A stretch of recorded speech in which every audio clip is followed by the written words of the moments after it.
Yo. Hi. Check out this funny thing I made. I made this really wacky slide show because I was thinking about competitive games. There's also versus games here because I forgot to change the title, but it's kind of the same thing. It's a genre of games where it's a bit more competitive, more serious. You punch somebody or you shoot somebody, it's you wanna win. That's the game. You're usually fighting somebody else, an actual person, and you want to win. That's the genre of what we're talking about. I think it's this. Yes, damn, he's good. So I made these slides. I want to talk about these topics in this very generalized term because I noticed that I've been watching a lot of analytical content lately, and I noticed that a lot of the concepts that these people talk about kind of boil down to a very similar concept. They kind of boil down to the same thing. So I felt like generalizing it and just talking about it in a very broad way. So perhaps you as the viewer or anybody else watching this could apply this to what they're doing. And maybe this also goes for more things that games, right? Maybe it's outside of it, maybe you're doing sports. I don't know, but look at this. Introduction. All skills matter.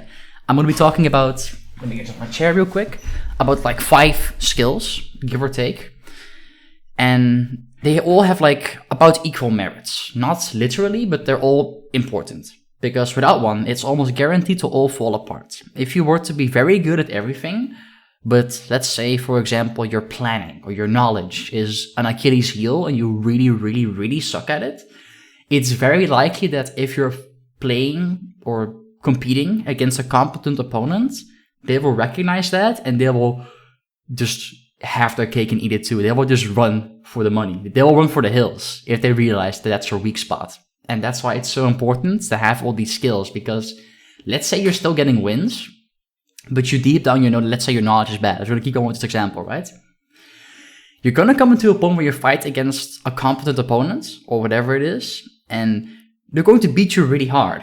Because they realize that your weak spot. Because competent players are able to recognize what your strengths and weaknesses are. And they will do everything they can to exploit them. And you used to do it to other people too. But if they notice this, and it's a really, really big gap of your knowledge and the other things you have, then you're going to probably struggle. And that's why having all these skills as a sort of equal baseline is going to get you a head start. And put you really far ahead of the pack. Or what you want to accomplish. Because most people don't even get to this point. But I'm rambling. Okay.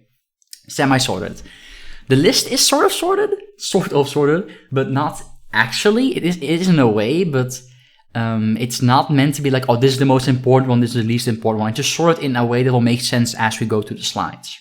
Recommend if people want to take their game more seriously. Yes, this.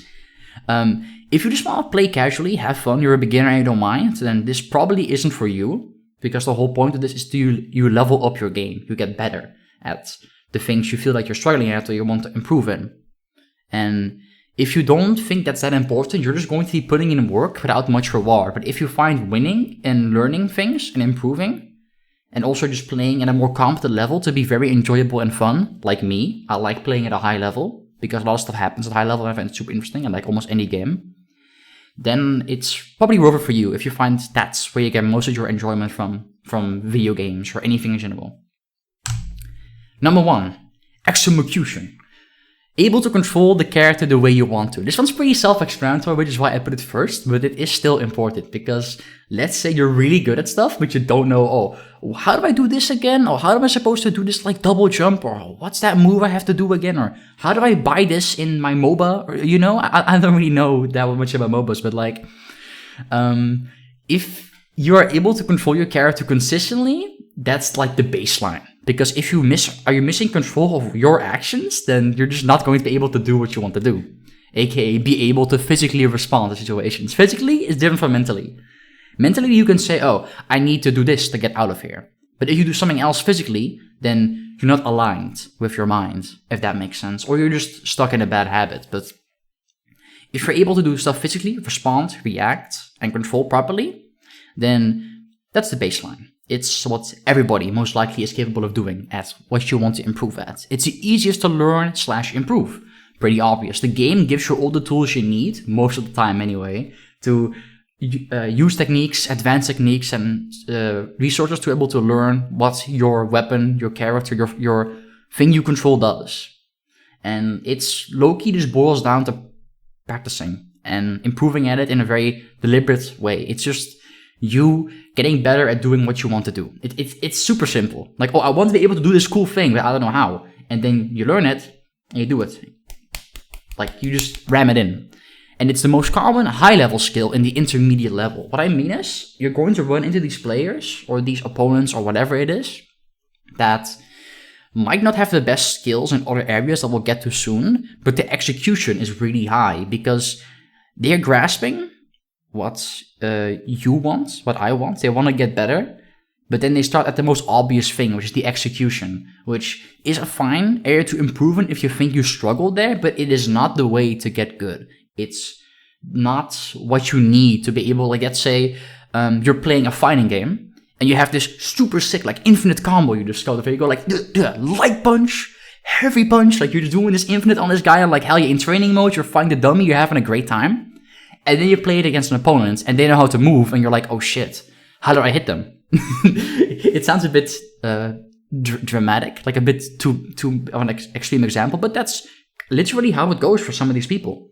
They sit down, they take their time to learn a cool combo or anything, or like, how do I use this combo in this mobile game where I chain all my abilities together, or how do I move in this way in this FPS with this movement character? They have this down, they go online or they play against an opponent or whatever have you, and they just can't put their skills to use because they don't have the other skills necessary to be able to use the execution effectively.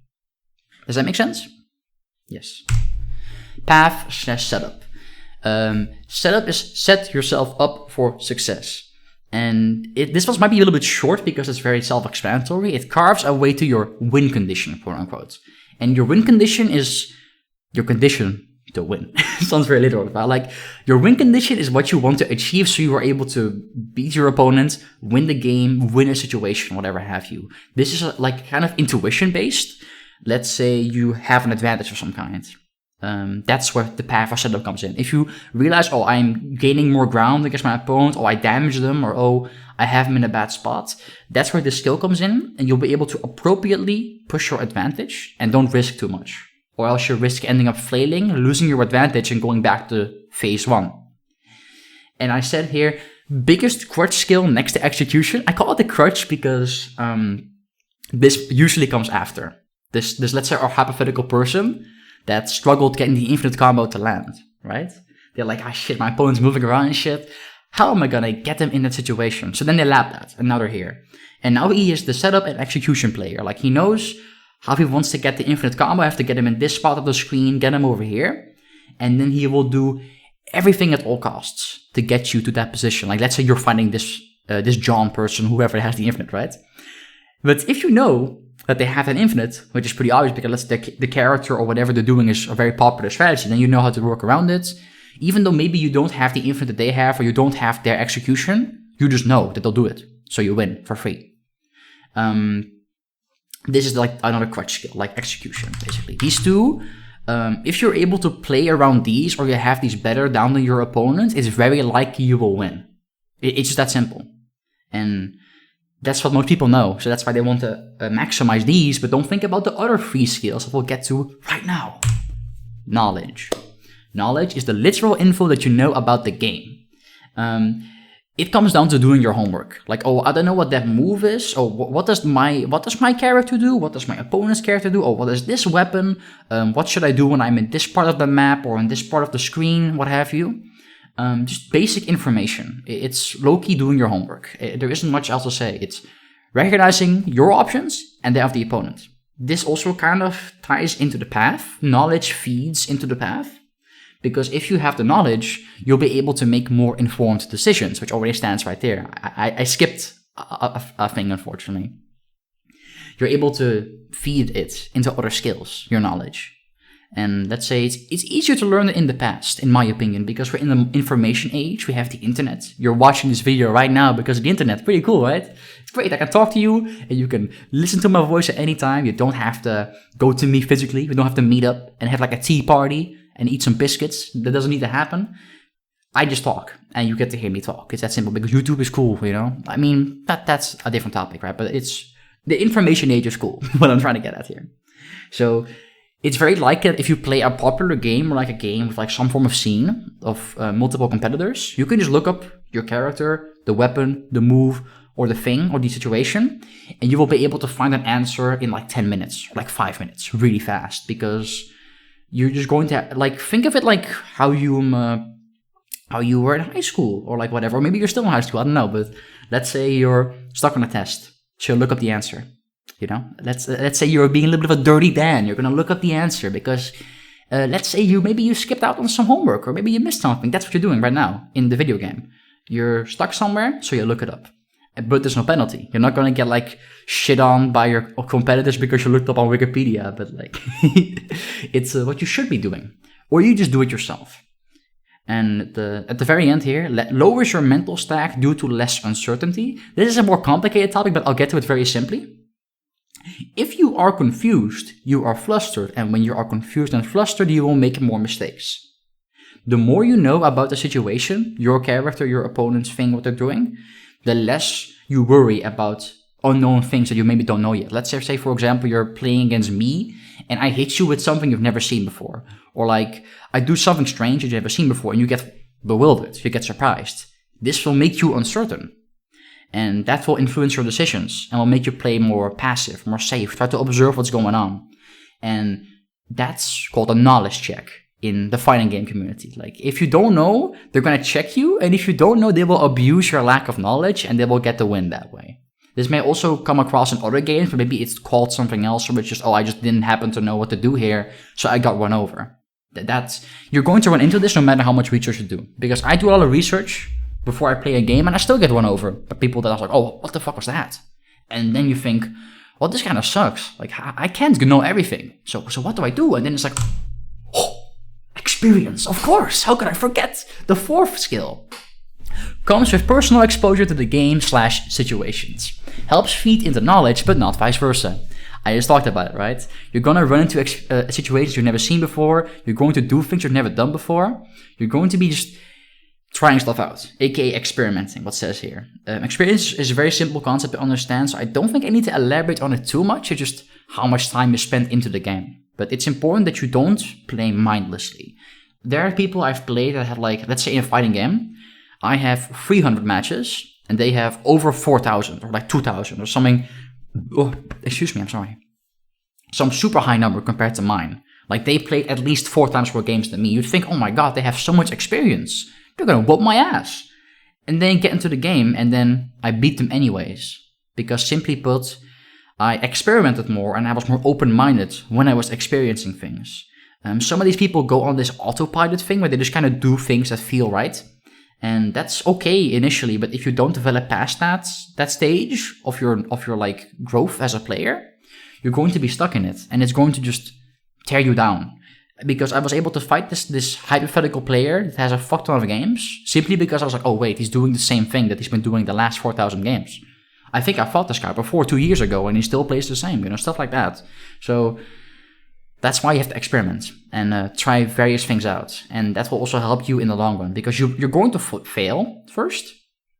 You're going to fall a lot. You're going to mess up a lot because you experiment. But then you're going to get up with new knowledge. Experience feeds into knowledge. And with that new knowledge and experience, you're able to apply your options more effectively. And it just goes from there. It's just a positive feedback loop. Even though in theory you lost, let's say you lost a game or you died or something. Even though you failed, by the game's terms, you as a player have tried out something new, went out of your comfort zone, and you've learned. So it's still a win, in my opinion. It's about the experience, not about the win. That mindset will help you a lot on developing better experience. Because there's bad experience and good experience. My 300 matches on that hypothetical situation is good experience because I kept trying things out and learning what I do, what my opponent does, dynamic.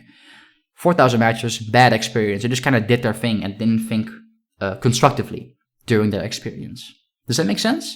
It outweighs it a lot.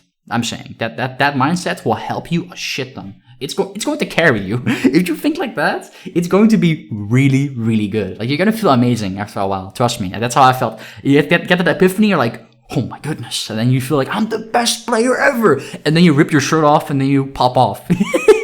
You know, gotta like be happy for yourself. All right, but enough about that. Now comes the worst part. Plan. This is scary, okay? This is the skill. I put it in bold because it's the skill. It's the most ambiguous and passive skill in this list. Like, plan? What do you mean? I just get in and I hit my opponent or I shoot them or like whatever, right? But like, it's not that simple. I wish it was that simple, but it's not. What's going to happen is every other skill will help this skill and vice versa. And it's hard to learn, constant time or reflecting. Basically, this skill is before you even start playing, or when you're like getting ready to play, or you know who your opponent is, or know what you're doing, you will already have an idea in your head of what you want to do and how you will accomplish it. Basically, against this character or against this player, I should do this and that and look out for this. Like, it's just kind of like a simple bulletin list in your head, like this slide, but then it's more or less what you will do in the game to beat the other player, the character, whatever have you, or their strategy, you know? This is really important because if you don't have a plan, you're just going to go in, you're going to go swinging, you're going to go flailing, you're going to be like, yo, look at my godlike execution, my godlike setups, my knowledge, and my godlike experience, observe, and then you get whooped because you had no plan. You know? You're like that knight from Monty Python and the Holy Grail, like running in with his sword, like all alone. It's like, ah! And like the enemy team or the opponent is looking at you like, huh? And then it just instantly destroy you because you didn't have a plan. So, initially you will have a very small plan. If you begin to take this seriously or just learn a game, you're gonna be like, okay, I gotta do this, hit this move, look out for this. It's gonna be like really small. But as you develop as a player, this bulletin list of like things you should look out for, what you want to accomplish, or how you will use your options, will begin to grow larger. But because you're already so used to the previous small options, it's gonna be easier to add stuff onto your game plan, if that makes sense. It's gonna be easier to develop your plan with your other skills in mind and the plan skill in mind. It's a very positive thing to learn, but it's very hard to grasp. It takes a long time, or a long time of reflecting, which in the third list point. Plan hurts. You're going to come into a plateau, is that the word, I think? Or you're going to be into like a wall, and you'll be like, fuck, this kind of blows. I don't know how to do. I keep getting stuck in this. I don't know what to do against this. I'm just stuck. I'm getting frustrated. I feel like I'm not improving. And that's why you have to reflect and look at your plan in like the most objective and non-biased way possible, because reviewing yourself is really hard. And a lot of games offer like various like learning tools, like watching your own replays or your score or whatever. You'll be able to reflect what you've done, and you have to be objective about your mistakes and think, okay, this part of my plan is bad. I'm going to just take it off your plan. You're going to nip it out the bud. Does that make sense? Or a part of my plan is do a backflip. Like that's not what you want. It's a bad example, but like, let's say you don't want that part of your plan. You have to like reflect, admit, okay, as much as I like doing that, it doesn't help my plan positively. It's not good for my game plan. So I have to take it out and either replace it or just leave it out there. And do this step by step and see how this improves your gameplay or how you just interact with situations. Which is why it's so ambiguous and hard to learn, the plan. You have to like try stuff out too. It's like knowledge where you experiment with stuff, but then it's more like in your head, basically. Not the skills you have, your options you have, like very structured things, very objective things. How does this attack interact with this attack? No, it's like, how does my concept interact with my opponent's concept? So it's a lot more philosophical, very deep. It's knowledge, but like deep. And it's very important because this at the end here, a strong plan makes winning surprisingly easier to reach. If you have a really good plan and it's really consistent and you're able to adapt it dynamically or statically with that other slide there, it just makes stuff so easy, to be honest. Okay, look out for this, do that. Very, very simple, basic plan. If it's strong, you're going to get really far because a lot of people have not developed their plan yet, and that's fine. That's okay. You're not going to make fun of them for not having a plan because this is like a really hard thing to learn. And if you have a strong plan and they don't, you will almost always win, even if your other skills here are maybe inferior to theirs. Maybe they have better execution than you. Your plan is just better, so you have a way higher percentage chance of just winning straight up, the numbers alone, because of how good your plan is. And this comes because all the other skills will feed into it. Maybe except execution, I guess, but like, you know, almost every single other skill will contribute to this. And that's really important. If you have a good plan, you're able to like, get out of here. Get out of here. You're going to be like taking care of people, like it's no business. But this plan thing is more important in like 1v1 personal engagements than it is in like team-based games. Let's say you're playing a shooter, then this plan revolves more around what your team wants to accomplish, not what you want to do, your concepts. And then your own plan will like not be as impactful because it's like 6v6. So there's like 5 other people. So they also have their own plans. So it's all going to clash. So what I'm trying to get at is here is just, how do I put this? Plan, really important. Way more important than most people give it credit for. I highly recommend sitting down for this. And just taking your time with it. Oh, this looks so ugly. I'm using a dark theme for my Chrome. No, my Brave browser. And it's just not applying it to these graphs that I made, quote unquote. And here are some common examples, visual examples of a player's skill tree. So what I did was I made a really simple triangular graph. And the top skill, in clockwise order, right? It's execution, setups, knowledge, experience, plan. Basically, it's like that. See, that's like a clock, and that's what it's pointing at. I have 2 players here as an example, right? The first one is the guy in the lab. This is the guy that will relentlessly look up info, get the best execution possible. His execution is a solid 8. He's able to perform what he wants to do consistently, and he wants to do the moves he wants to do, or wants the movement he wants to do. He can do it consistently. Sick. And then you look at his setups, it's a decent 6. He's able to recognize advantage and push it a little bit.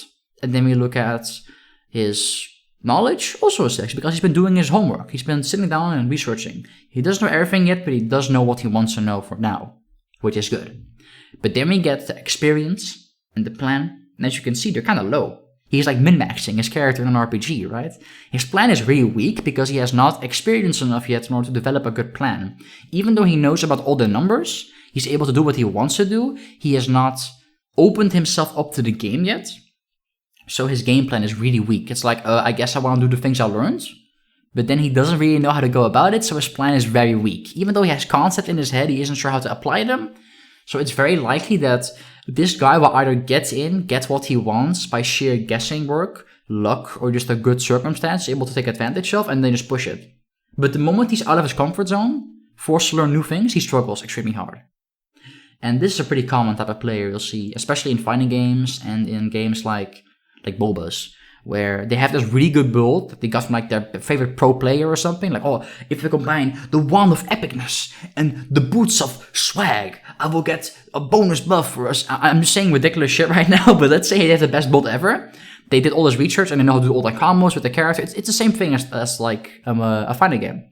But because they don't have a plan on how to use it or how to get there, they're going to be really bad with their economy when they're going to buy all the items, you know? This type of player is very universal, very common. You're going to see them quite often because this is like the first stage of I want to improve in my favorite game. So they will just do this, basically. And now we have the I'm just doing stuff. This is a guy that wants to improve too, but he didn't do what the guy in the lab does. So it looks a bit more equal, but as you can see, his numbers aren't as high as the guy in the lab. His execution's a 6. He can do what he wants to do with his character. He does sometimes mess up a little bit. Everybody kind of does, but he messes up a little bit more because he's still getting accustomed to what he wants to do. His setups are 5. He's kind of doing the same thing. He just changes his game plan up a little bit once he gets in what he wants, once he kills the guy or once he gets his setup going. His knowledge is a 4. It's less than the guy in the lab because he's experiencing stuff manually, which is why the 7 and the experience one is so high. He's absorbing what he's seeing in the game and he's just taking it in. He's just doing stuff. And that's why his experience is so high, but his knowledge is so low. He doesn't know the raw numbers, he doesn't know the exact detail, the data of whatever. He just knows, oh, that does a lot of damage. Oh, that's pretty fast. Oh, I should not do that. So like, it's a bit different there for how he intakes the game. And that's fine. That's his way of playing the game. And then we get to his plan, it's a 4. It's compared to the guy in the labs too, because he's experiencing stuff in his own way. Even though some of his skills are lower than the guy in the lab, he's still able to apply them in a decent way. But it still is lower stat next to his knowledge. Because the plan is so hard to grasp. He's kind of like just taking stuff in and going as he goes. And he isn't directly reflecting. So his plan is weaker. Both these players, these are like different types of players, but they will benefit the most from just sitting there and reflecting on themselves. That's going to boost it all gradually. That's going to make it go, gonna make you implode with skill. It's gonna be awesome because it's usually the plan that tends to be the least obvious issue with what you're doing. Or maybe it's something else. Maybe it's your experience or your knowledge. But people will usually turn to the execution or the setups for the fault why they lose, but it's not that. They're doing it fine. It just, the path to get there for them is purposefully harder because they lack the plan or the knowledge. Does that make sense? Very simple. Last one. Addendum, closure. For improvement, as I mentioned before, aim for the floor, not the ceiling. The floor is basically just the worst thing. There's your ceiling in your room and there's the floor. The floor is on the bottom, obviously. Let's say you think that your knowledge of the game is the worst. Instead of working on your plan or your execution, you work on the knowledge. Most people don't catch on this right away, but if you raise the floor, you're going to get closer to the ceiling, obviously, right? And the ceiling is your best thing. So if you raise the floor, you're going to bring up all your other skills along with you, basically. That's really important to understand, because if you don't do this and you just kind of like do, oh, that's cool, I want to do that, cool. You just mindlessly learn and mindlessly do stuff and don't focus on things you should improve on, you're going to have those weak points at the very start of my stupid little TED talk here. And you're going to still run into the same problems, just more educated. Like, I thought I learned this all. Why am I still running into all these problems? What's going on, you know? I thought I did the research. I listened to the guy on YouTube. Maybe it was me or somebody else, I don't know. And you're still struggling because you're not aiming for the floor. You're not patching up your weak spots. You're like the boss character, right? You're like the final boss. You have this super big red marker on your chest, and you're always prodding at it, and you're just getting damaged. You're like, shit, what do I do? You gotta get some armor, man. You gotta patch up the weak. That's a really bad comparison. You gotta patch up the weak spot, you know? So for improvement, aim for the floor, not the ceiling. Best advice I can give regarding that. And that's it. This is longer than I actually expected it to be. I should go eat my lunch now. If you were listening to the whole thing, thank you very much. It was kind of dry and boring because it was just me talking. So, yeah. Thank you.